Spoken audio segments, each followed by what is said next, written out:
अब देखो आगे हम क्वेश्चन नंबर 11 से कंटिन्यू करते हैं। 9 सितंबर 2016 आफ्टरनून शिफ्ट में ये पेपर आया हुआ है SSC CGL combined graduate level का, ठीक है। इसके प्रीवियस वीडियो में हम 10 क्वेश्चन करा चुके हैं। अब 11 से हम कंटिन्यू करते हैं इस पेपर का। क्या बोल रहा है 11 number question, the length of the base of N isosceles triangle. Isosceles triangle मतलब क्या होता है, जिसका दो साइड इक्वल होता है कोई भी, इज बेस का जो लेंथ है आइसोसेलेस ट्रायंगल का वो इतना है 2x - 2y + 4z and perimeter of the triangle, triangle का पेरीमीटर कितना है 4x - 2y + 6z, ये ट्रायंगल का पेरीमीटर है, मतलब sum of all the three sides. अब पूछा क्या हमसे, length of each equal side कितना होगा, ठीक है। ये एक ट्रायंगल हमने बना लिया, मान लेते हैं ये और ये साइड इक्वल है, बेस ये बेस हो गया, इसका लेंथ कितना दिया है 2x - 2y + 4z, ये इसका लेंथ दिया, ठीक है। और इस ट्रायंगल का पेरीमीटर कितना है, ये इसका पेरीमीटर है, ठीक है, मतलब ऑल द थ्री साइड्स का सम। हम क्या करेंगे, हम इसको मान लेते हैं a और इसको भी मान लेते हैं a, ठीक है। इस साइड को हम a मान लिए, इस साइड को भी हम a मान लिए। a इसलिए मान लिए क्योंकि इक्वल है ना, तो इसका जो वैल्यू होगा ये इसका वैल्यू उतना ही होगा, आइसोसेलेस ट्रायंगल में इक्वल होता है। अब क्या कर सकते हैं हम, ये कर सकते हैं sum of all the three sides 2x - 2y + 4z equal to perimeter, ये हम लिख सकते हैं एक इक्वेशन, ठीक है। अब देखो a + a 2a हो जाएगा और ये सारा चीज़ को हम उधर शिफ्ट करेंगे तो सबका साइन जो है चेंज हो जाएगा, 4x - 2y + 6z, ये जाएगा उधर तो माइनस हो जाएगा ना, तो ये -2x हो जाएगा, माइनस माइनस ये +2y हो जाएगा, माइनस प्लस माइनस 4z हो जाएगा, ठीक है। तो 2a = 4x - 2x, 2x हो जाएगा, 2y + 2y कैंसिल हो जाएगा, 6z - 4z + 2z हो जाएगा। यहाँ पे 2 को कॉमन ले लेंगे तो 2 कैंसिल हो जाएगा, x + z, तो a का वैल्यू कितना आया x + z आया, मतलब ये इक्वल साइड का वैल्यू कितना होगा x + z होगा, ये वाला इक्वल साइड का वैल्यू भी कितना होगा x + z होगा। तो आंसर इस क्वेश्चन का कितना होगा x + z होगा, ठीक है। लेकिन एग्जाम हॉल में फिर से मैं बता रहा हूँ, ये चीज़ ये लाइन जो है आपको नहीं बनाना है, ठीक है, ये दिमाग में आपको कर लेना है, डायरेक्ट आप यहाँ से स्टार्ट करोगे, ठीक है, और ये प्रोसेस को एंड करोगे 2-3 लाइन में, बस इतना ही बनाना है आपको एग्जाम हॉल में, ठीक है। बीच में अगर ये भी सको अगर ओमिट करने के लिए इसको, इस स्टेप को भी तो छोड़ दो, इस स्टेप को भी नहीं बनाना है, ठीक है। आप सीधा इसको बनाओ और डायरेक्ट फिर आंसर निकालो इसको, ठीक है, इतना ही करना है एग्जाम्पल में, ठीक है। चलिए ये क्वेश्चन नंबर 11 हमारा कंप्लीट हो गया। अब चलते हैं हम नेक्स्ट क्वेश्चन की तरफ। क्वेश्चन नंबर हमारा 12 एसएससी सीजीएल 2016 9 सितंबर का ये पेपर है, ठीक है। आपको ये सारा क्वेश्चन नेट में भी मिलेगा। क्वेश्चन नंबर 12 क्या बोल रहा है, 4√20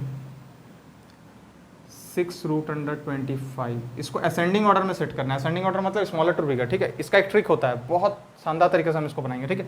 बाहर में जो भी है 3, 4 और 6 है, इसका एलसीएम निकालेंगे, कितना आएगा एलसीएम 12 आएगा, ठीक है। तो सीधा करो 9 12/3 20 12/4 और 25 12/6, कितना आएगा 9 टू द पावर 4 आएगा, ये 20 टू द पावर 3 आएगा, 25 टू द पावर 2 आएगा।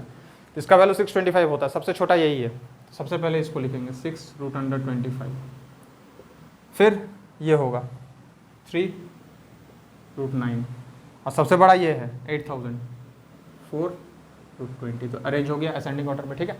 इस टाइप का जब भी क्वेश्चन हमको दिखे कि असेंडिंग या डिसेंडिंग में अरेंज करो, हम देखेंगे बाहर में क्या दिया हुआ है, उसका एलसीएम निकालेंगे और सीधा इस तरीके से बनाएंगे। अब रूट हटता है तो हम जानते हैं बाहर जो भी चीज़ रहता है, क्यूब रहे 4 रहे स्क्वायर रहे, वो क्या होता है पावर के नीचे आता है, ये एक्सपोनेंट का रूल होता है, रूल है, ठीक है।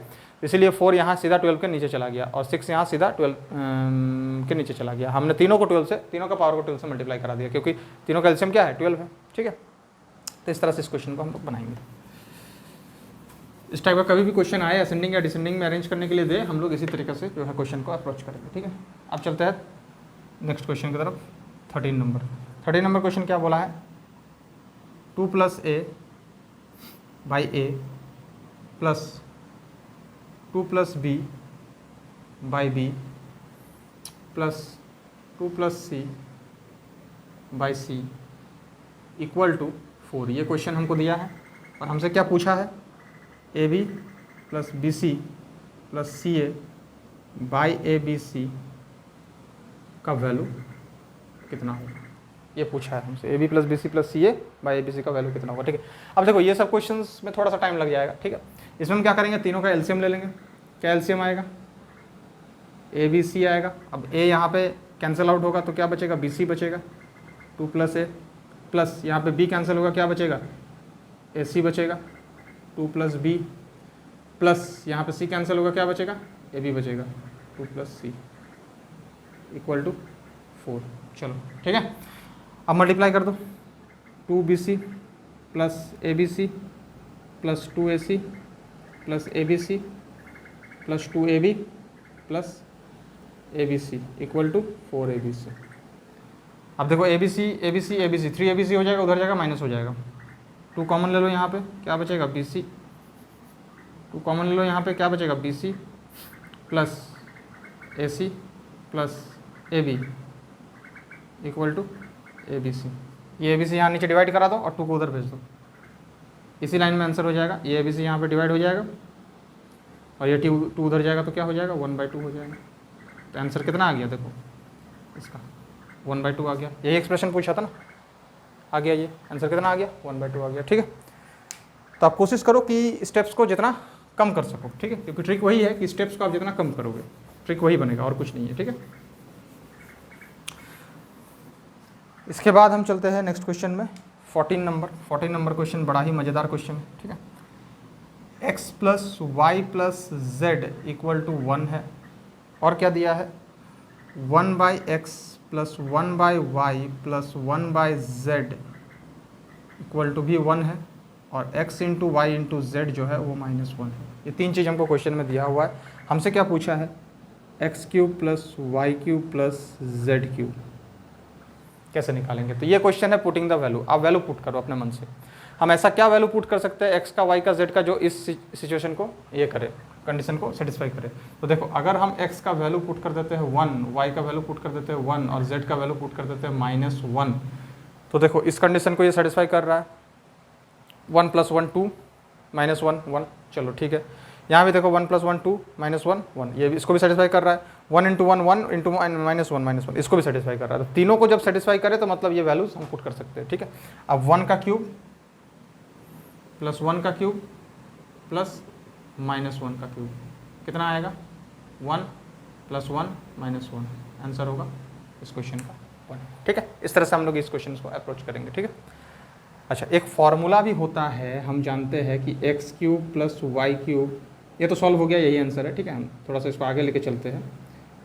z³ -3xyz = इसका फार्मूला क्या होता है, x + y + z x² + y² + z² -xy -yz -zx। ये फार्मूला हम लोग जानते हैं किसका होता है, लेकिन इस क्वेश्चन में हमको x² y² z² दिया ही नहीं है, xy yz और zx भी दिया नहीं है। तो हम लोग इस फार्मूला से इस क्वेश्चन को नहीं सॉल्व कर पाएंगे। करते अगर ये सब का वैल्यू देता, सपोज मान लीजिए अगर हमको इसका निकालने बोल रहा है, जैसे इसका दे दिया है x y z का, x + y + z का भी अगर दे दिया है, उसी तरह से अगर हमको जो है इसका वैल्यू और इसका वैल्यू भी दे देता क्वेश्चन में, तो जो है हम इस क्वेश्चन को उस तरह से फार्मूला वाइज फिर चलते अप्रोच करते। ठीक है,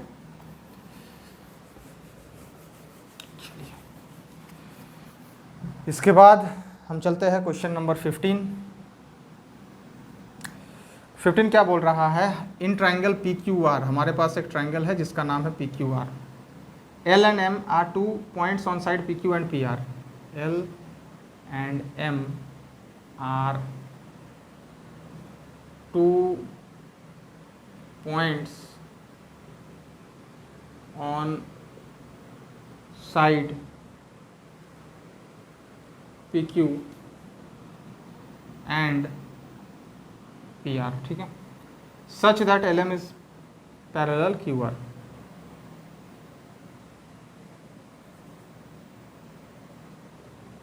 LM parallel QR।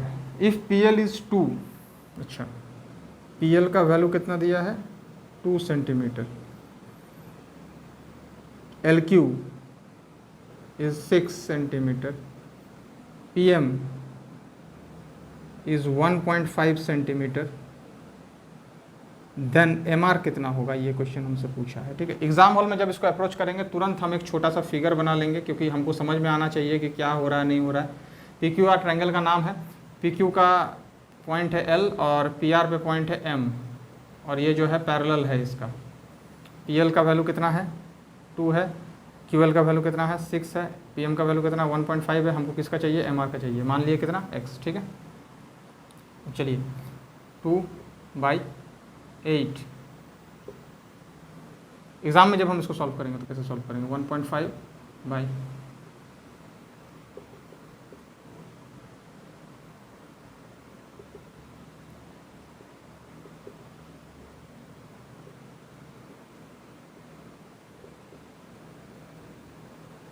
एग्जाम में हम इसको एकदम डायरेक्ट 1 लाइन में सॉल्व करेंगे, इसका वैल्यू कितना आएगा 3 आएगा, ठीक है। अब देखो इस क्वेश्चन को हम कैसे सॉल्व किए, क्योंकि ये इसका पैरेलल है, हम जानते हैं basic proportionality theorem BPT। BPT से क्या होता है, PL by PQ will be equal to PM by PR, ये होता है बेसिक प्रोपोर्शनलिटी थ्योरम। इसके साथ हम LM बाई QR को भी इक्वल कर सकते हैं, बेसिक प्रोपोर्शनलिटी थ्योरम जब लाइंस पैरेलल होता है, ठीक है। बस वही थ्योरम का अप्लाई यहाँ पे हम लोग किए। PL का वैल्यू 2 है, PQ का 6 + 2 कितना हो जाएगा 8 हो जाएगा, PM का वैल्यू 1.5 है, PR का कितना हो जाएगा 1.5 + x, इसको हम x मान लिए, बस x निकल गया 3, ठीक है। तो एग्जाम में इस तरह से क्वेश्चन को अप्रोच करेंगे, उतना नहीं सोचना है थ्योरम के बारे में, सिर्फ उसको माइंड में रखना है कि क्या थ्योरम है, क्या क्वेश्चन है, और उसको डायरेक्ट अप्लाई करना है और एकदम तुरंत जो है आंसर उसका निकाल के देना है। अब आगे चलते हैं 16 नंबर क्वेश्चन। 16 नंबर क्वेश्चन क्या बोल रहा है, the length of the radius of a circle with centre O is 5 centimetre. The length of the radius of a circle with centre O is 5 centimetre. Radius कितना है circle का 5 centimetre है, and the length of the chord AB is 8 centimetre, and the length of the chord is 8 centimetre. The distance of the chord AB from O find करना है हमको। The distance of chord AB from O। तो देखो इस question का जो answer होगा वो डायरेक्ट हम लिख सकते हैं, कितना होगा 3 होगा, बिना सॉल्व किए डायरेक्ट इस क्वेश्चन का आंसर हम 3 लिख सकते हैं। कैसे, अब कंसेप्ट वाइज समझते हैं। आंसर तो आ गया 3, ठीक है, ट्रिक अप्लाई करेंगे, 3 एकदम डायरेक्ट पुट करेंगे, बिना कोई पेन पेपर उठाने का जरूरत भी नहीं है। अब देखो ये सर्कल है, ये उसका सेंटर है, ये हमारा कॉर्ड है, कॉर्ड का नाम क्या है AB है, सेंटर कितना है O है, रेडियस कितना है 5 है, तो इससे यहाँ से हम जोड़ देंगे तो 5 हमको मिलेगा यहाँ पे, और ये कॉर्ड का लेंथ 8 है। हम जानते हैं थ्योरम क्या होता है कि सेंटर से कोई भी लाइन कॉर्ड पे आता है 90 डिग्री बनाता है, कॉर्ड को इक्वली बाइसेक्ट करता है, तो कितना हो जाएगा ये 4 हो जाएगा। पाइथागोरस थ्योरम अप्लाई करेंगे, 90 डिग्री है तो बन ही चुका है, 5² - 4², 9 का रूट कितना 3, तो ये कितना आएगा 3, तो उस लेके इसका डिस्टेंस कितना हो गया 3, ठीक है। इस तरह से हम इसको डायरेक्ट सॉल्व करेंगे, एकदम पेन पेपर उठाने का जरूरत भी नहीं पड़ेगा इस क्वेश्चन के लिए, ठीक है। इसके बाद हम चलते हैं question number 17। The upper part of a tree broke at certain height. The upper part of a tree broke at certain height. Makes an angle of 60 degree with the ground. Makes an angle of 60 degree with the ground. With the ground.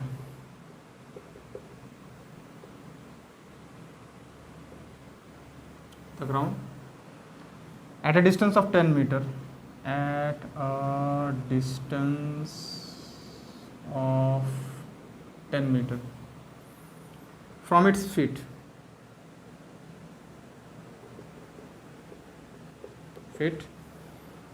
The original height of the tree, the original height of the tree कितना होगा ये हमसे पूछा है। देखो exam में पहले किस क्वेश्चन का अप्रोच करेंगे वो हम बता रहे हैं, ठीक है। सपोज मान लो ये हमारा ट्री है जो कि यहाँ से टूट चुका है, ऐसे ऊपर में था लंबा, टूटा, ये नीचे गिरा, कितना एंगल बना रहा है ग्राउंड के साथ 60 डिग्री बना रहा है।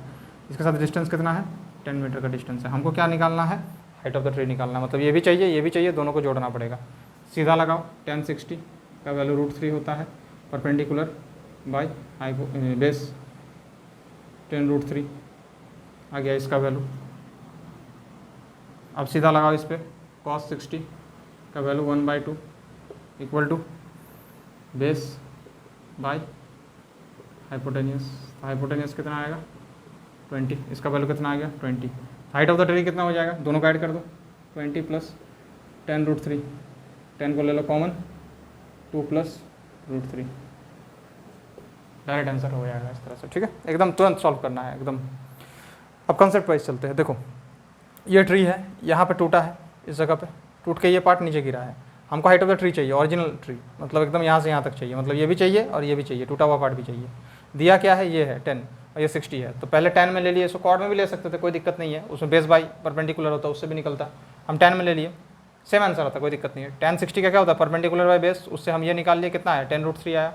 ठीक है, इसके बाद हम इसी का हम कॉस में ले लिए, cos 60 का वैल्यू कितना होता है 1/2 होता है, equal to base by hypotenuse, उससे ये निकल गया। जब ये और ये निकल गया, दोनों को जोड़ दिए तो आंसर आ गया। ठीक है, उतना मीटर हमारा ट्री का हाइट हो जाएगा। ठीक है, चलिए तो क्वेश्चंस को एकदम बहुत जल्दी सॉल्व करना है, जितना जल्दी आप सॉल्व करोगे उतना ज़्यादा टाइम आप सेव करोगे, क्योंकि मैथ सेक्शन में आप 25 मिनट से ज़्यादा टाइम नहीं दे सकते हैं। टोटल 25 क्वेश्चन में 25 minutes, maximum 1 minute in any question. तो कोई क्वेश्चन ऐसा भी होगा जो आपको फंसा देगा, 3-4 मिनट आपका ले लेगा। ठीक है, कुछ क्वेश्चन ऐसे भी आते हैं। अब देखिए क्वेश्चन नंबर 18 में हमको CI निकालना है और प्रिंसिपल हमको दिया है 25,000, टाइम हमको दिया है 2 ईयर, रेट हमको दिया है 5%। एकदम इसको डायरेक्ट हम पहले अमाउंट निकाल लेते हैं।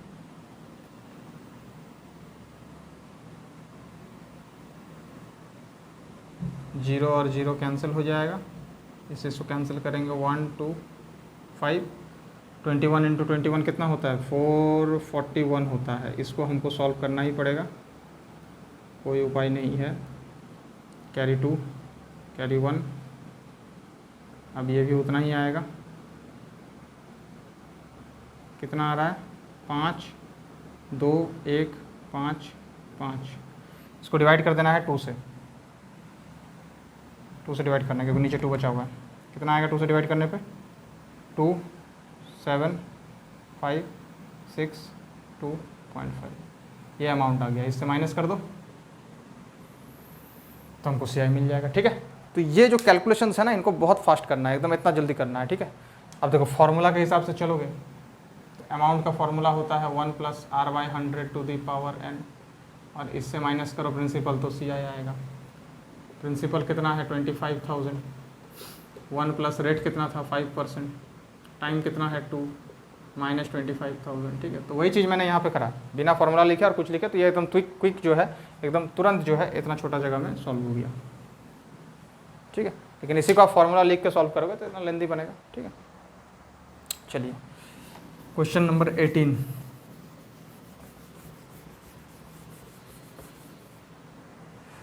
इसके बाद हम चलते हैं क्वेश्चन नंबर 19। क्या है,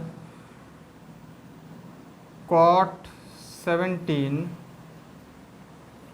इंटू cot 73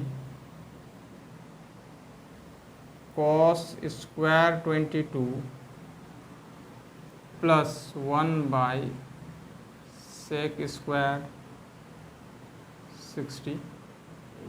देखिए इस क्वेश्चन को अगर हम एकदम बिना पेन एंड पेपर उठाए सॉल्व करेंगे तो इसका आंसर होगा 1। ठीक है, क्विक इसका आंसर जो है एकदम तुरंत निकलेगा 1 बिना सॉल्व किए। अब सॉल्व कर देते हैं। देखो cot 17 इंटू cot 73, इसको लिख दो cos स्क्वायर 22 प्लस 1/sec को हम लिख सकते हैं cos।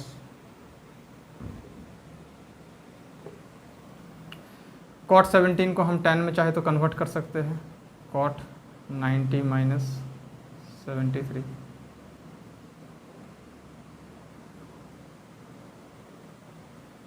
और इस cos को हम साइन में कन्वर्ट कर देंगे, क्योंकि हम जानते हैं cos 90 माइनस थीटा क्या होता है, साइन थीटा होता है।